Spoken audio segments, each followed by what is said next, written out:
Avant que le mal n'entre dans l'histoire, avant que l'humanité ne connaisse la souffrance et la séparation d'avec Dieu, un être glorieux se tenait devant le trône divin. Resplendissant, paré de lumière, couvert des pierres les plus précieuses, il était l'incarnation de la perfection. Mais quelque chose a changé. Une pensée, une ambition, une révolte silencieuse. Aujourd'hui, nous allons remonter aux origines du plus grand des traîtres, comprendre pourquoi il est tombé et percer le secret des pierres qui l'ornaient. Reste bien jusqu'à la fin, car ce que tu vas découvrir pourrait bien changer ta vision du combat spirituel. Imagine une puissance si grande qu'elle se tient juste à côté du trône divin. Un être majestueux, brillant comme 1000 soleils, adoré parmi les anges, honoré au-dessus de toutes les créatures célestes. Lucifer n'était pas un ange ordinaire. Il était le chérubin oint, celui qui marchait sur les pierres de feu, celui qui contemplait la gloire divine sans être consumé. Mais quelque chose s'est brisé en lui. Pourquoi? Comment un être aussi exalté a-t-il pu sombrer dans les ténèbres? La réponse est bien plus profonde qu'on ne le pense. Lucifer n'était pas simplement un ange. Il était un reflet vivant de la gloire divine. Et chaque pierre précieuse qu'il portait représentait une facette du caractère de Dieu. Mais ces pierres, qui devaient manifester la gloire de Dieu, sont devenues le symbole de son orgueil et de sa chute. Plongeons ensemble dans la signification de ces pierres et révélons les secrets qu'elles renferment. Première pierre est Sardoine, le feu du sacrifice et du sang. Dieu nous enseigne l'humilité, mais Lucifer l'a rejeté.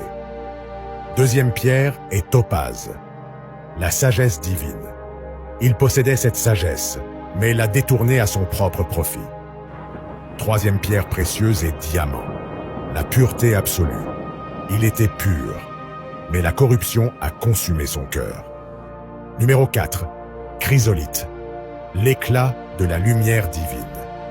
Au lieu de refléter cette lumière, il a voulu devenir la lumière. Cinquième pierre, c'est l'onyx, la stabilité et la force. Une force qu'il a utilisée pour se rebeller. Sixième pierre est jaspe, la vérité immuable. Mais Lucifer a préféré l'illusion du mensonge. Septième pierre est saphir, le trône de Dieu. Il était proche de ce trône, mais il a voulu s'y asseoir. Huitième pierre précieuse, l'émeraude. La vie et la bénédiction divine. Une bénédiction qu'il a méprisée. Neuvième pierre est carbuncle, grenat ou rubis. Le feu et la passion divine. Il a brûlé d'un feu, mais un feu de rébellion. Dixième pierre est béryl, la protection divine. Une protection qu'il a perdue à jamais. La jalousie, l'orgueil, la révolte. Lucifer voulait plus. Il ne voulait plus être serviteur, il voulait régner. Il n'acceptait plus d'être au service de Dieu, il voulait que les anges se prosternent devant lui.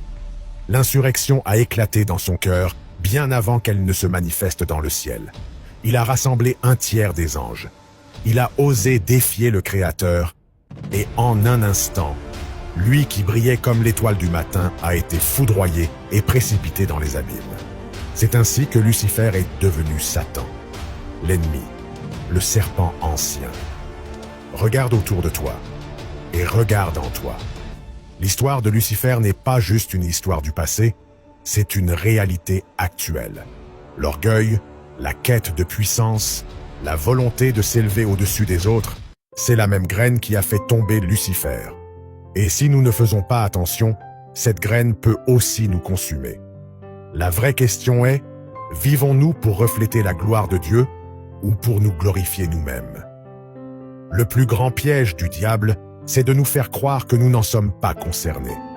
Mais aujourd'hui, cette vérité éclate au grand jour. Que choisiras-tu? L'humilité et la lumière, ou l'orgueil et les ténèbres? Si cette vidéo t'a éclairé, laisse un like et partage-la à quelqu'un qui a besoin de cette vérité. Abonne-toi pour ne pas manquer nos prochaines révélations sur la Bible et le monde invisible. Et toi, quelle bénédiction Dieu t'a-t-il confiée? Vas-tu les utiliser pour sa gloire ou pour ta propre grandeur? Réponds-moi en commentaire.